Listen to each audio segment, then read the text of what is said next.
Broadcasting from Salisbury University campus, this is WSDL Ocean City, NPR News Talk 90.7. Putting Delmarva first. Stay tuned for Delmarva Today with your host, Don Rush.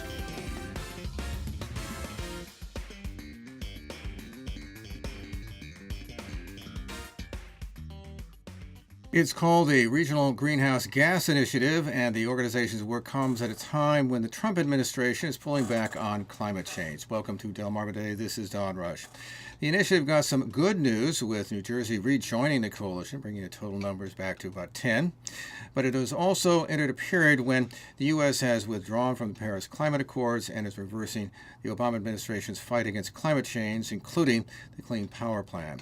Coalition states reach from New England through the Mid-Atlantic and also include Maryland and Delaware. Virginia is currently not a member. In our studio this morning to talk about the successes and challenges of the initiative are Andrea Majimsi. She's with the Environment America. She is also a Senior Director of Global Warming Solutions and has served as a local official in Loudoun County, Virginia. And on the line with us is Doug O'Malley, State Director of Environment New Jersey. And welcome to the program. Thanks so much for having us. So let me turn to you first, Andrea.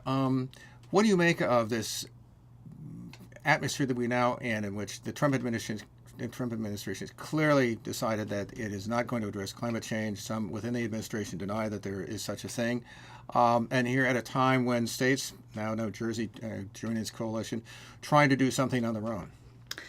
Well, this is an extremely urgent issue. And the climate scientists have been telling us for decades that this is a problem that we've got to address, and we've got to address it as soon as possible. So it's very discouraging that the federal government, that our federal leaders are pulling back on moving forward. And so we're all looking to the states for action, and we're delighted with what's going on in the Northeast and Mid-Atlantic, and we hope that it will serve as a model nationally for other states to also move forward as quickly as possible on ratcheting down carbon pollution. And is some of this, I guess it's 2016 was on the hottest year on record in human history. Is it enough that the states are doing that they can counter what it is that's happening in Washington, or the lack of leadership, I guess, in Washington? Well, I can't say that it's enough. We really need federal leadership on this because we need to be working on cutting carbon pollution across the entire country. But in the absence of that, I mean, elections matter, and we have what we have. We need to move quickly in the states that are willing to work. Doug, I want to turn to you. What do you make of this, your initiative, and the fact that you are working in this climate in which the administration has essentially oftentimes denied there's climate change? Well, I mean, I think I'd be lying if I didn't say it's incredibly disheartening. You clearly have, the vast majority of climate scientists saying that we are experiencing climate change. And when we look at just the facts on the ground with the increase in extreme weather events, it's clear that we are seeing a warming planet and a planet where weather is increasingly turning weird. Now, the fact that the Trump administration is denying climate science and, as importantly, rolling back progress doesn't mean that we should just throw up our hands at the state level and say we can't do anything. And I think that's really one of the reasons why the Regional Greenhouse Gas Initiative is such a promising program, because it gives states, and especially in the Northeast and Mid-Atlantic region, a way to combat climate change and a way to do it at the local level. And it's proven to be really effective so far. So even as disheartening as it has been with the Trump administration, that doesn't mean that we can't have real climate progress at the state level. Don, can I add something here? What I find so encouraging about the Regional Greenhouse Gas Initiative is that it's bipartisan. The states are led by 5 Republican governors and 5 Democratic governors, and they're working across state lines, across party lines, to make real progress for their constituents and for the nation. By the way, I want to turn to Doug for a moment because you come from New Jersey. New Jersey, at one point, joined, I guess, under Governor John Corzine. Governor Christie then pulled out of it, and now we have New Jersey joining it. What's the significance? What are the dynamics? I mean, is it just that Christie was opposed to it and that was it, or is there something else going on inside the state? Well, I think the irony is that former Governor Christie did pull us out of the program, and he for a variety of reasons, said that Reggie was a program that didn't work. But the reality is, on the ground, across the region, we've seen that Reggie is an incredibly effective program. And as Andrea said, there is broad bipartisan support, not just only at the state legislative level in New Jersey, but amongst the public. We're still suffering from the impact of Hurricane Sandy. And when you talk to New Jerseyans, it doesn't matter whether they're Republican or Democrat. Storm surges don't only impact Republican towns or Democratic towns. And so there is a broad public support for programs like the Regional Greenhouse Gas Initiative. There's broad public support for action on climate. And so really, Governor Christie in many ways is an anomaly. His lieutenant governor this fall campaigned on rejoining Reggie, as well as then candidate Phil Murphy and now Governor Phil Murphy. So there is a clear bipartisan consensus in New Jersey to rejoin the program. Is the effects of Hurricane Sandy, does that have a great deal to do with that? I mean, because your state really saw up close what can happen when you get this kind of storm surge from rising sea level. Yeah, Hurricane Sandy had a huge impact in our state. Obviously, our Jersey Shore communities were devastated. We still, have thousands of people that still aren't back in their homes, even 5 years after the fact.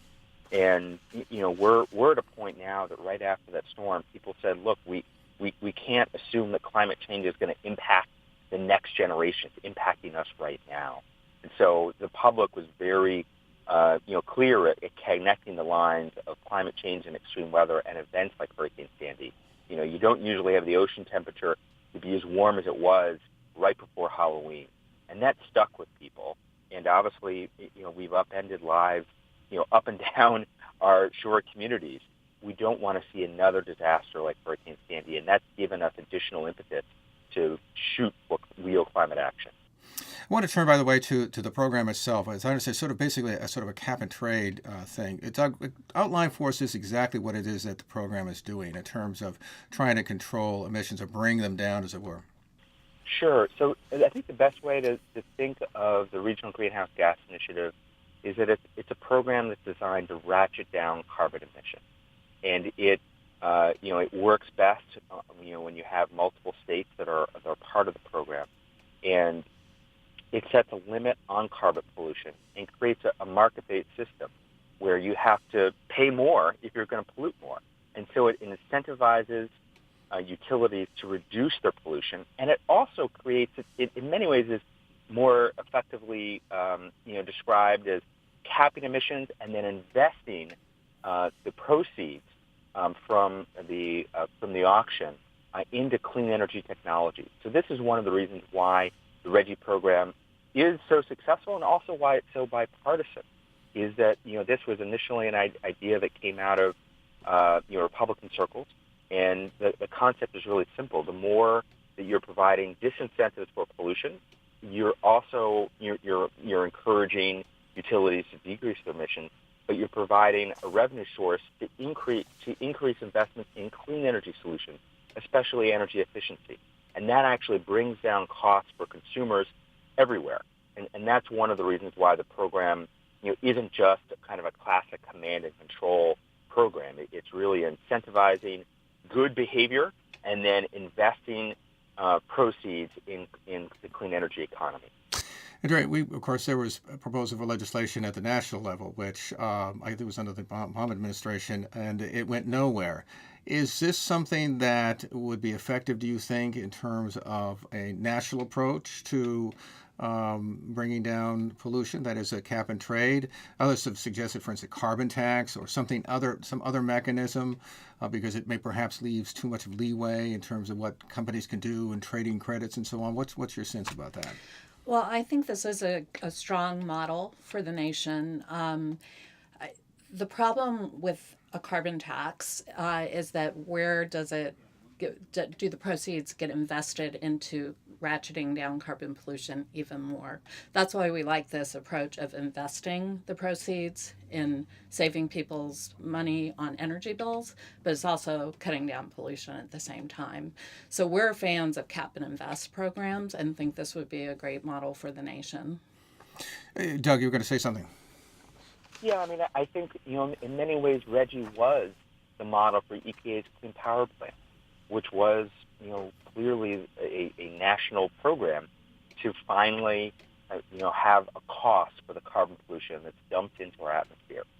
Clearly in the Trump administration, the Clean Power Plan is, under attack, to say the least. But I think it makes programs like RGGI even more critical, because we're going to need action on the federal level at some point.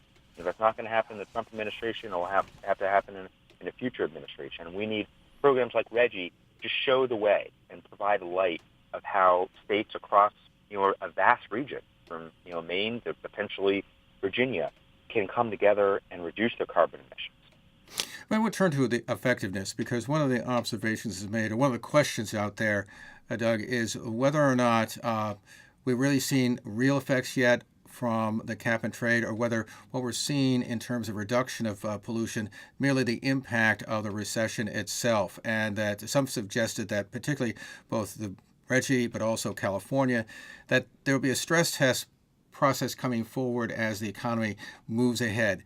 Is there a role that was played by the recession that did contribute to declining pollution or emissions, greenhouse gases?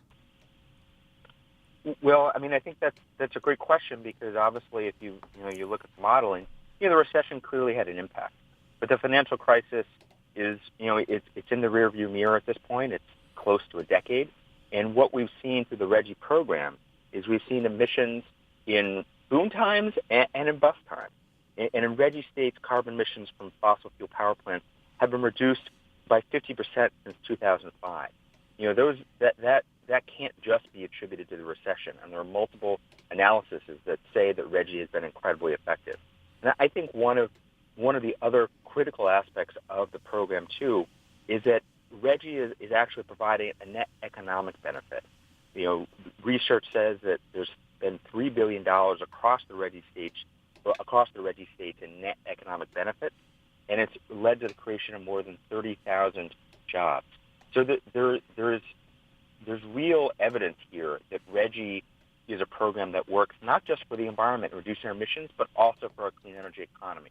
And that's, I think, part of the reason it's had such broad bipartisan support. Andrea, how do you see the impact here? Obviously, we're coming out of the recession, and generally speaking, you're going to see less, obviously, economic activity, given the federal government's approach to not doing anything or even promoting, for instance, offshore drilling as an example is one thing, although that certainly will not come online until at least probably a decade out. Has there been a drop generally in the national emissions, and can that be contributed all to recession, or is it contributed to or attributed to the kinds of efforts that we're seeing with RGGI, do you think? Well, the clean energy revolution is happening. There's more and more solar and wind power coming online. And it's hard to parse out exactly what's made what happen, but there is no question that when you move to clean energy and when you use less energy through energy efficiency, you don't have those energy costs. You don't have the carbon pollution being created. And there's no question this is a very, very effective program. I wanted to add something about the benefits, which is the health benefits. Research shows that almost $5.7 billion in health benefits have been seen in this region, and it's averted hundreds of deaths. And when you think about the billions of dollars in health benefits, those are real lives. Those are people who struggle with asthma or other lung issues. It's the vulnerable populations, the elderly, the very young. Their lives are healthier and our communities are healthier because of this program. So there's co-benefits that go along with cutting down pollution. People want less pollution. And the elected leaders in the Northeast and Mid-Atlantic are delivering those benefits to our communities.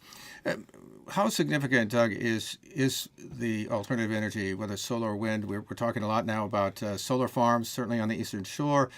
We have some debate going on, obviously, some offshore wind development off Ocean City. I guess the resort wants it to be a bit further out than what was planned. There should be some discussion about that. But how significant are those elements to reducing pollution in this region? Well, I think they're huge. And Andrea kind of referenced the fact that, suddenly, clean energy is not just something we're reading about in Popular Mechanics. 15 years ago, there were 5 solar installations, in New Jersey, and now we're close to 80,000. We've really seen solar take off in the state in a way that it's created, at its peak, more than 10,000 jobs in New Jersey. That's obviously an industry that we need to expand, and we need to, make solar more accessible to everyone. I wanted to also talk briefly about offshore wind because in many ways, Maryland has positioned itself to, be the regional leader in offshore wind. New Jersey was in that pole position, now more than 8 years ago, and we've really relinquished that lead. That being said, Governor Murphy campaigned on being an offshore wind leader during the fall campaign, and just 2 weeks ago came out with the nation's largest goal for offshore wind, 3,500 megawatts. So, really we're hopefully going to see a race to the top on offshore wind, where in New Jersey there's already plans for, an incredibly large offshore wind project off Atlantic City, which has been welcomed by a broad array of constituency groups across the state. And, I suspect that, Maryland will also move forward on offshore wind. And, hopefully this is a race to the top because, Europe has been, perfecting this technology for decades now. Offshore wind really is, the way forward on clean energy. Why is it that New Jersey lagged during that 8 years? I mean, in terms, was it just simply there wasn't tax incentives? Was it money? Obviously, Chris Christie was a Republican governor, and he doesn't pull you out of Reggie and so on. But was there something that changed during that pure substantively change outside of the governorship? Yeah, well, I mean, the thing that changed, quite honestly, is Governor Christie's mind. In 2010, Governor Christie was a champion of offshore wind. He signed the legislation in August of that year to position New Jersey as a national leader on offshore wind.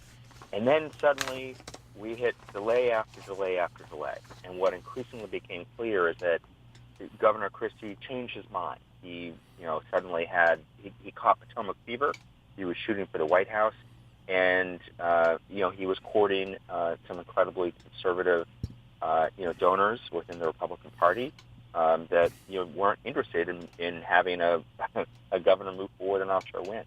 And so, despite the broad bipartisan support for offshore wind in New Jersey, the governor basically took his own bill and put it on ice. And so, we were poised to lead, and now we're a laggard. And we're looking to come back as a leader on offshore wind. There's also a thing called the U.S. Climate Alliance, a whole number of states that have joined. I understand that actually Maryland intends to join. Ben Grumbles, who's the Energy Secretary, has spoken out in favor of it. Andrea, describe for this alliance for me, and how important is that in terms of states trying to get together and trying to deal with climate change? Well, under President Obama, the United States joined the Paris Climate Agreement, which was an international agreement where nations all over the world know that we need to cut carbon pollution. And unfortunately, under the Trump administration, they want to pull out. It's going to take a while to do, but that's their intention. And so in reaction to that, the states stepped up and formed the Climate Alliance and said, basically, we're still in. So they're sending a signal to the rest of the world that the United States is still serious about working on this issue.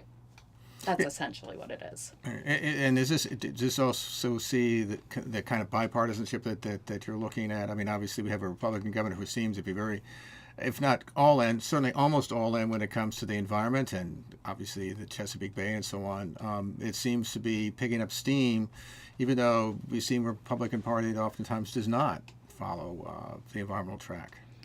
Yeah, there's no question the governors that lead these states that are in the Climate Alliance are Republicans and they're Democrats. So it's absolutely bipartisan. And I really feel the winds of change here.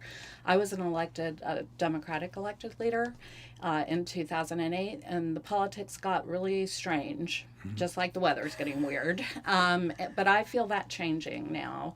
And we believe that leaders from all parties should be working together on this because bad weather, extreme weather that's being made worse by climate change impacts everybody. And I just wanted to add on the economic benefits of moving forward on this. We also need to think about averting the bad economic issues that happen with storm surges and devastation we saw in Houston, devastation from the wildfires out west. These are the kind of economic issues that we need to be factoring in. And again, Republicans and Democrats, this affects everybody. And so we need our leaders all to be working together on this. And where do you represent? What political position do you? I was a county supervisor. I was on the board of supervisors of Loudoun County, Virginia. So at that point, what was the sense about climate change and about what to do with it? And have you seen that change on the elected level there? Yeah, I think there's a much greater awareness of the issue. And also, frankly, we're seeing more extreme storms. And there were 1 million acres on fire in Montana alone this year. So I think everybody's becoming more aware. They're starting to really see the changes in their own communities. I think the media is playing a big part of it, of getting the word out about what's happening, and they're covering more of these stories, and they're doing it within the context of climate and global warming. So I really see a change happening in the national dialogue. I'm even seeing it in my own family. When I talk to my dad or to my sister, they really didn't necessarily know what I was talking about a decade ago, but now they do. So yes, I'm grateful that you're doing this program, just as an example, because we all need to be talking about it. I'll add to that, I think there's been a concerted effort to mislead people on this issue. There are some special interests who have, some big money on the line, and they have misled people, quite frankly. Now, by the way, you mentioned that you and our shaking take a lot. What have you seen in terms of climate change? Certainly in terms of the sea level change. What's that been like? I mean, are pieces of land now disappeared, or what? What are you looking at? Yeah, so I've been coming to Assateague and staying on Chincoteague since I was 9 years old, so quite a few decades at this point, and I have absolutely seen the change. Boundary islands, they always change, but there's more significant changes happening. The sea level is rising, and also in the mid-Atlantic, we're actually sinking. I won't go into the geological reasons for that, but Right. But because of the sea level rise, we're seeing the pine trees are starting to die. I mean, the island actually just looks different. You're seeing trees that are dying. You see the bushes are dying. Also, there used to be infrastructure that has just disappeared. The parking lots are much smaller. The beach is much smaller. There's no question that, those are the kind of changes that I see with my own eyes from, when I was 9 years old to now. I'm in my 50s. And it's just really different. And I love that place. It's such a national treasure. And it's so important to the tourism business around this area and the wildlife. There's so many different impacts. This is such a serious issue that impacts so much of what we love. And it makes me sad to see the changes, and it makes me inspired to work as hard as I can to make a difference. Doug, what about you? As you move around New Jersey, particularly obviously the coastal areas, but what kind of changes have you seen over the years, do you think? I think the biggest change is that we literally have, some coastal communities that, are increasingly suffering from nuisance flooding, which is a misnomer. When you literally can't leave, leave your community to, get inland because of a nuisance flood on a regular basis. That's no longer a nuisance crisis, especially along the Delaware Bay Shore, which a big part of the Delaware Bay Shore in South Jersey is below sea level. We're seeing flooding not only impact communities, but really put the fate of communities, up in the air. And as much as adaptation needs to be part of, a response to climate change, a lot of people are saying, I don't know if I can stay here. That's different. That was not happening a decade ago. And I think the other big change I've seen is that, there's always an assumption that, the next storm wouldn't be as bad as the one that we just suffered. And after Sandy, you had a lot of people kind of showing off the high water line for the storm surges, but people didn't just kind of put a brave face on it. Increasingly, communities and homeowners are elevating their homes. Obviously ones that needed to be rebuilt, but even ones that weren't. And so I think that certainly is a key change in the way that we approach climate change. In the past, it used to be if there was a bad storm, it was thought this was not going to happen again. And now storms, whether they're just a nasty nor'easter or something like Hurricane Sandy, they're seen as a pattern. And, that's, in some ways that's good news, but obviously just accepting the reality of extreme weather isn't going to solve it. And so, that's kind of I think the challenge here is that people want to do something, and at the shore and in coastal communities, that's to elevate. But that doesn't work for everybody, and it can't work for every. And Derry, what about this idea that they could at least mitigate the impact? I mean, I remember driving around Dorchester County near Blackwater and so on, and I would see these homes which were like maybe 8 feet, had these 8 feet up off the ground with these big gigantic cinder blocks, and you began to wonder how anybody got out of the house or in the house if there was flooding. But that seems like a losing proposition. I mean, it's eventually a lot of that land, as I've been told, particularly in Dorchester County, is going to disappear. A lot of even the marsh that we now look out and see, it's no longer going to be there. Is that just a losing battle, you think? Well, unfortunately, we've baked in a lot of global warming that we can't take back now because we haven't taken this issue seriously. And there's no question that some land's going to be lost. And there's major insurance issues, flood insurance issues. Moody's Investors is now going to be holding local governments accountable with their credit rating on if they're trying to mitigate the impacts of climate change. So this is a very serious issue for coastal communities. But and one more thing, infrastructure, sewage, water, stormwater management, these are all impacted. It's not just the buildings. So local elected officials and state officials and federal officials need to work together and come up with solutions. But we can't build a seawall around the whole country. So the most important thing, and I want to land on a positive note, is that we all need to work together to cut the carbon pollution and get this problem ratcheted down. We need to stop making it worse. We need to work on these positive solutions to move forward and, keep these communities safe. We've been speaking with Andrea McJimsey. She's with Environment America, also Senior Director for Global Warming Solutions, and also served as a local official in Loudoun County, Virginia. And Tug O'Malley on the line with us. He's the State Director of Environment New Jersey. Appreciate both of you stopping by and chatting with us. Thank you so much. This has been Delmarva Today. I'm Don Rush. Thanks for listening. Thank you for watching Delmarva Today, a production of Delmarva Public Radio. Production and audio engineering by Chris Frank. Hosted by Don Rush. For podcasts, visit delmarvapublicradio.net or subscribe to the Delmarva Today podcast on iTunes. Delmarva Today can now be seen on Pack 14.